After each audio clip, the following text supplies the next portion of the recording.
What is belief? So belief is your operating system. It's what you believe to be true about the world. It's how you operate so that you can accumulate a particular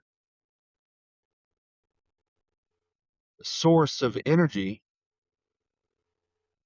that you believe will satisfy you. That is belief, right?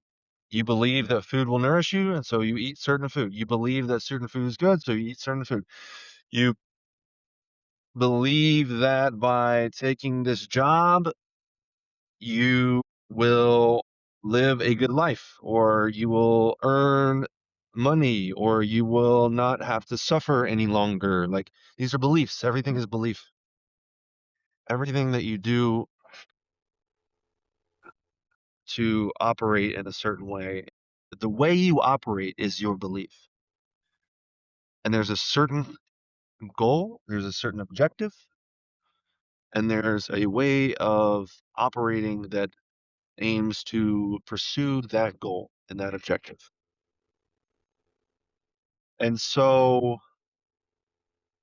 belief is not just in a certain being or a religious figure or a system that man has created with moral uh, superiority, with perceived moral superiority.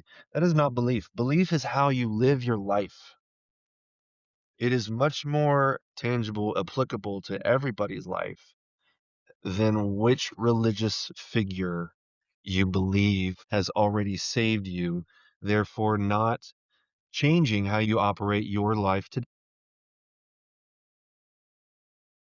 And so belief is how you operate your life. And so everybody has a belief. Everybody has an operating system. And what happened when we went from a state of love into a state of deception and shame and guilt was that we decided that the things we see were more important than trusting that we were taken care of by listening to our hearts. And instead of being led by our hearts, we now are led by our senses and the things that attract our attention, uh, without understanding of what you believe in, without understanding of what is best for you, right? You will be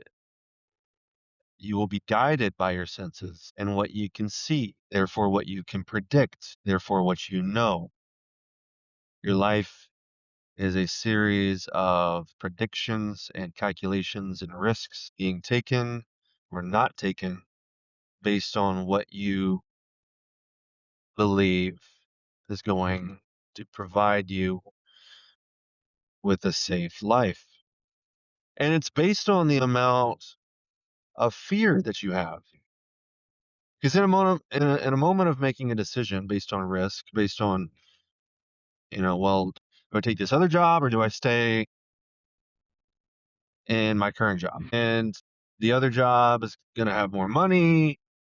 It's also a risky, it's not as stable. I don't know what will happen, and I don't really have much room for growth, but I'll make more money.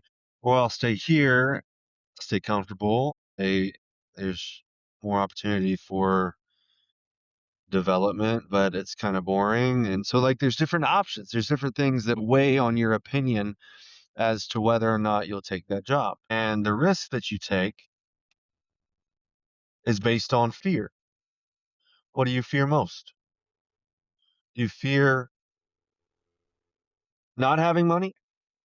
Do you fear not having a plan, not knowing what's next? Do you distrust that you'll be taken care of when you follow your heart? These are all things that we take into consideration when making a decision. And so these things dictate our beliefs. And so when it comes to health and spirituality, right? So we're connected by love. It is the thing that connects us. It's the thing that makes us all human. It's the thing that distinguishes humans from animals, from plants, from lower life forms. It connects all life forms. It connects all life and non-life forms. It's the thing. It's the fundamental structure. It's love. It's God. It's the structure of reality. But it's human beings that have the ability to decide for themselves what they believe in. What is the primary focal point of their decision making? I say there as if I'm not human. What is the primary factor in our decision making? Because our decision making is based on fear and risk and what we fear most. And it's very difficult for us to trust something that we can't see. Of course, that's what faith is, right? Faith is understanding that just because I can't see it doesn't mean it's not there. And if I trust that I'll be taken care of when I listen to my heart,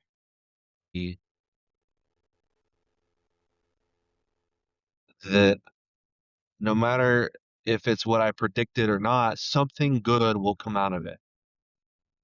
And maybe it's even greater than I could have ever expected, because if there is something that's beyond our imagination that we cannot grasp, and if we're trying to make a calculation based on risk, and we're only operating by what we know, we can only imagine what our brains are capable of comprehending. But we're not able to tap into the infinite resource and infinite structure of the universe. Well, then we're limiting our understanding of what is possible for us. Therefore, we're making a decision based on what we believe is rational and possible, which is literally just a function of what our brains are capable of imagining for us.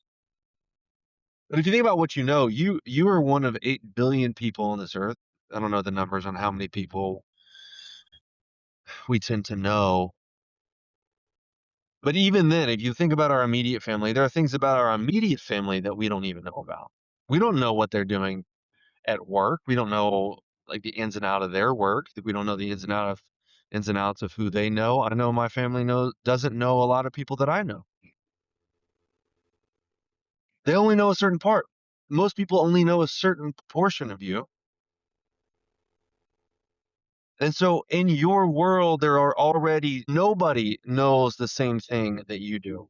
And it's impossible for you to know everything that everybody else is going through. And so what I'm trying to say here is that when you're making a decision based on risk and belief, and you make a decision based on rationality and logic and being able to predict and distrusting what you believe is out there, what you believe is possible for you. If you choose to believe that what you know is the only thing that's possible for you, then that's how you strategize. That's how you operate your entire life. You make decisions, every decision, based on what you see, based on what you can detect with your five senses. Then you're automatically limited in your understanding of the world. You're limited in what is possible for you. You're thereby limiting your potential. It is a simple matter of what you believe in. What you believe is going to provide you with the life that you feel is purposeful, in which you'll feel satisfied. That is your operating system.